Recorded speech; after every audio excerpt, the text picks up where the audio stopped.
Assalamualaikum warahmatullahi wabarakatuh. Selamat pagi semua. Semoga semuanya dalam keadaan sehat walafiat. Saya Alwi Hidayat, NIM 190501009 akan menjelaskan sedikit tentang materi ekonomi koperasi dan UMKM bab 2 mengenai gagasan dan sejarah koperasi.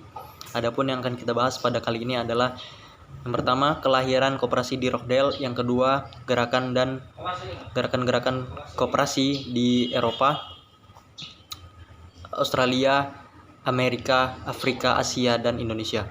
Yang ketiga ada gerakan koperasi internasional. Baiklah, kita masuki tentang pembahasan yang pertama, yaitu kelahiran koperasi di Rochdale.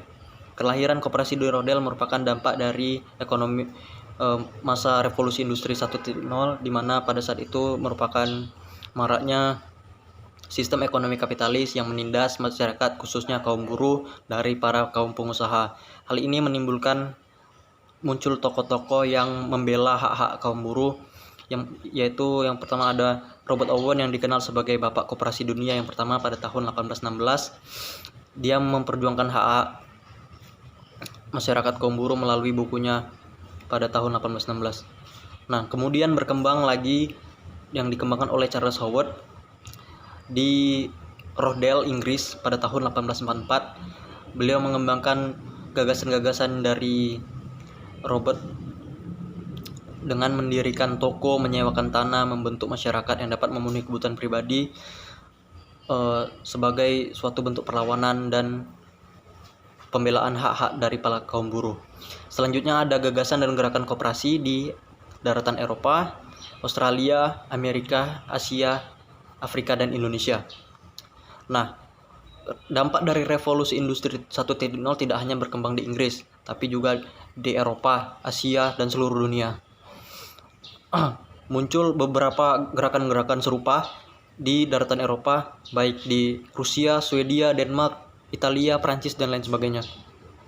Nah, tiap-tiap negara memiliki sistem dan gerakan-gerakan koperasi di bidang masing-masing. Namun pada dasarnya prinsipnya tetap sama, yaitu kerjasama, tolong-menolong, saling bahu-membahu, gotong royong. Nah, jadi seperti halnya di berbagai negara, koperasi-koperasi ini juga berbeda-beda sistemnya. Ada yang bentuknya koperasi simpan pinjam, ada yang bentuknya koperasi konsumsi, dan lain sebagainya.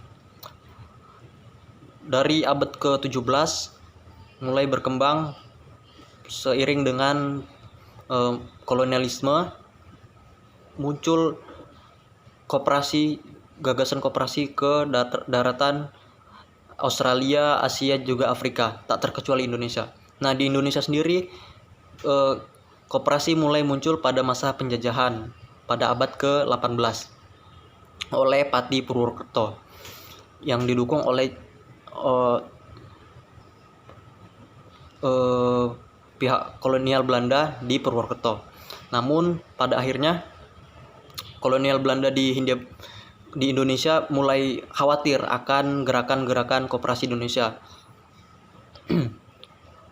Lanjut, pada masa kemerdekaan koperasi juga muncul di Indonesia, tapi masih menganut sistem-sistem warisan dari kolonial. Seperti pada tahun 1950 yang disahkan dalam Undang-Undang tahun 1959, berganti lagi lanjut ke masa Orde Baru oleh Bapak Soeharto dan sampai sekarang. Selanjutnya ada gerakan koperasi internasional. Ada beberapa koperasi internasional, ada International Cooperative Alliance, ada ASEAN Cooperative Organization, ada International Labour Organization, ada juga European Corporate Society, dan banyak lainnya. Mungkin itu sedikit pemaparan materi singkat dari saya. Terima kasih atas perhatiannya. Semoga bermanfaat. Jaga kesehatan. Saya Alwi Hidayat. Assalamualaikum warahmatullahi wabarakatuh.